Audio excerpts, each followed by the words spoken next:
Thank you for joining me. I'm Rolene Marks. This is the Israel Brief, brought to you by Lay of the Land, where we take a look at those top stories making headlines Monday to Thursday here in Israel. Yesterday, we brought you the story of another terror attack that had killed the 27-year-old American-Israeli Elan Ganeles. Well, earlier today, the IDF confirmed that they had arrested two allegedly responsible for shooting Ganeles, who was killed as he drove close to Jericho. A third suspect was shot as he tried to flee arrest, and IDF soldiers uncovered, or seized rather, a handgun. Earlier today, Ganeles was laid to rest in the cemetery in Ra'anana in a funeral that was attended by over 1,000 people representing all walks of life and all sectors of society. Addressing the mourners, the rabbi who conducted the ceremony commented on the range of political opinions and the range and the diversity of people who were present at the funeral. Our thoughts and our prayers are with the Ganeles family who have come from their home in Hartford, Connecticut, to bury their son and will return home for the Shiva. We hold you all in the heart of Am Yisrael. Today is a day of national disruption across the country. Protesters have been taking to the streets from the north to the south and everywhere in between. Protesters represent a range and a diverse political opinions, as well as protesters from the left to the right, religious and non-religious. These are in response to the planned judicial overhauls, which are creating a lot of division here in Israel. Now, protests were peaceful mostly across the country. Earlier this morning, protesters in Jerusalem blocked the entrance on Highway number 1. However, they did disperse soon afterwards. But it was in Tel Aviv just a little bit earlier where protests started to get a little bit violent. Protesters and police clashed, and police had to deploy anti-riot gear and throw stun grenade at protesters who tried to block the Ayalon interchange.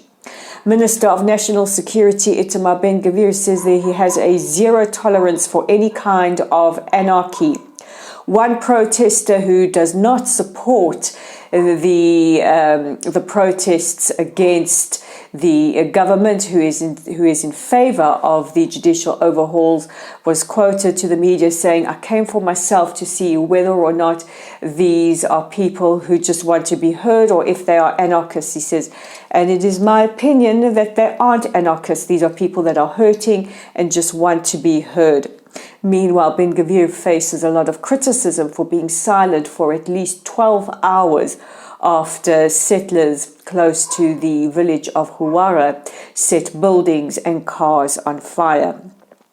Keeping with the far-right, Bezalel Smotrich, who is the finance minister, was addressing a conference by the Markov, the financial journal, and he was asked by a host as he participated on a panel why he had liked a tweet that celebrated the fact that parts of Huwara were burned to the ground. And he said, "I support Huwara being burned to the ground," he says, "but I believe that the state of Israel should do it and not innocent civilians."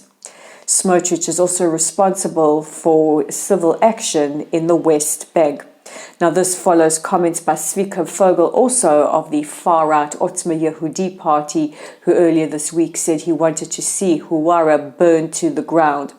Meanwhile, Israelis raised over 1 million shekels to help Palestinians who were affected by the fires in Huwara, and the riots were condemned by President Herzog, the IDF Chief of Staff Herzi Halevi, and Prime Minister Netanyahu, who said he will not allow for citizens to take justice into their own hands. Prime Minister Netanyahu will be departing for Rome later this week. This will be his third overseas official visit, and while not many details are given, we know that he will return on Saturday afternoon. And that brings me to the end of today's edition of the Israel Brief. Please don't forget to check out our website at www.layoftheland.online, our Facebook page at Lytle Site.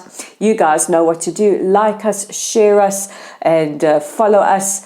And we're on YouTube. Our channel is at the Israel Brief. You guys know what to do there as well. Click on that red subscribe button, share and like our content, and we're on Twitter at Lay of the Land 5. I'm Elan Marks. This is the Israel Brief, and we'll join each other again tomorrow before we head into the weekend.